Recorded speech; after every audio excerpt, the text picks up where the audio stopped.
Hey, checking in again with Shit Actually by Lindsay West, a 100% completely objective guide to cinema. And yeah, tracks 7 to 17. I'm trying to slow down because basically this is chocolate or little very sweet candy that you have one or two and you're good and it's funny. And if you are ingesting so many quickly, it gets your taste buds just kind of die on you. Um, and it's Lindsay West being brilliant and funny, but kind of a consistent formula of maybe a little bit of context opener on like whatever movie, like Bad Boys 2, 2003, and exactly how um, crass and gaudy this time was, flashing forward to 2020 or whenever she's writing this, and the Toilet King president is recommending that you inject bleach to get rid of COVID. Um, it's in some ways a bit of a book of its time, I guess that way. Uh, we'll have that, and then we'll kind of go through the movie with her witty insights and funny ways of saying things. I've been listening to a lot of the Flophouse, where they've been going through bad movies, Bad Boys 2, The Rock probably being in the Michael Bay oeuvre. Are they're Michael Bay movies and they're probably good Michael Bay movies, but they're also crap. So there's that. Um, we get Jurassic Park. We get I don't know what's to say about all this. She gets good lines in. Santa Claus is Santa Claus, where apparently putting on a dead man's pants puts you down is a way of entering into a binding contract to become Santa Claus. Why anyone would want Tim Allen as Santa Claus? Yes, who knows? Um, you know, Back to the Future 2. She does a lot of twos. Bad Boy 2, um, Back to the Future 2. I think in the next section we'll get Terminator 2, which is actually not a rewatch for her. It's something she actually is watching for the first time, so we'll hear about that.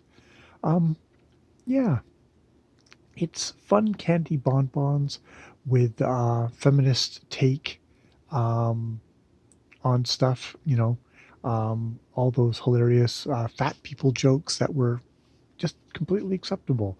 Uh, her admiration for Rush Hour 2, even while at the same time also going, Brett Ratner, sexual predator.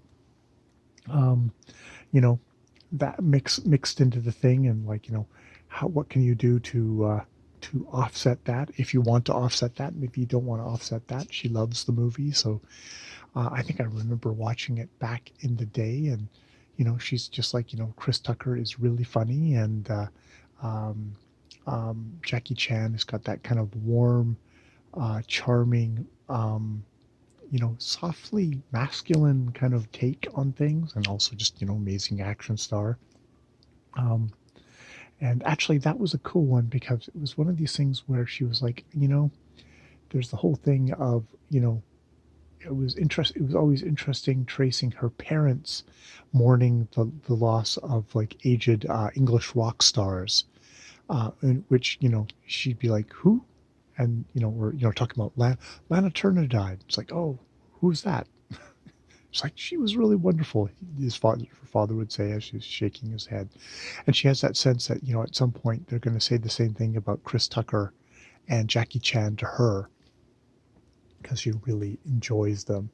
And her argument for still loving this thing is Brett Ratner not responsible at all for Chris Tucker being funny or Jackie Chan being so damn charming.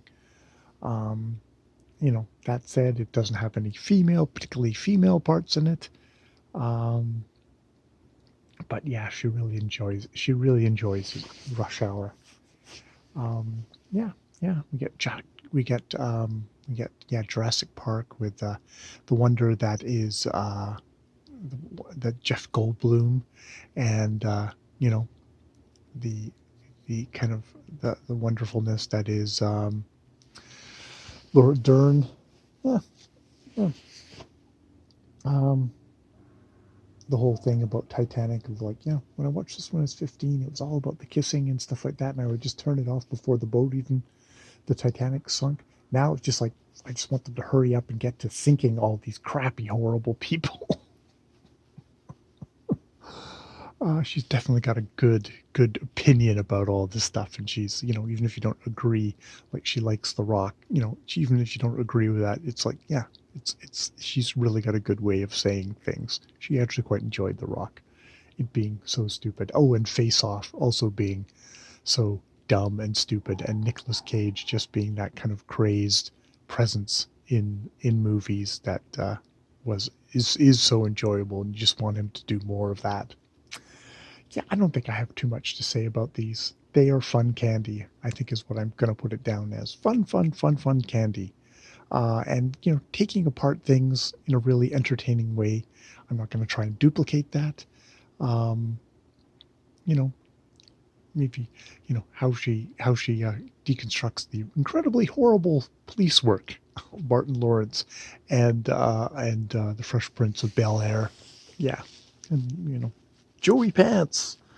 It's just is good stuff. I think I will just leave it there. I definitely won't be doing a full public review of this thing. I'll be interested to see if we kind of segue into a little bit more essays. I think that's what I kind of hunger for from her, which is what I should look up for next.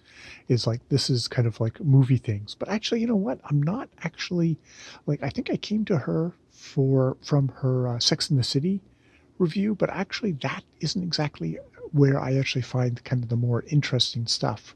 It was kind of the stuff about her getting stalked, um, about her experience of being a a fat woman, self-described fat woman in the world in Shrill, that actually really was, I found really interesting, really affecting, and these are kind of fun performance pieces, but I don't know if they're things that aren't going to particularly last in her oeuvre. All right, I will leave it there. More videos later.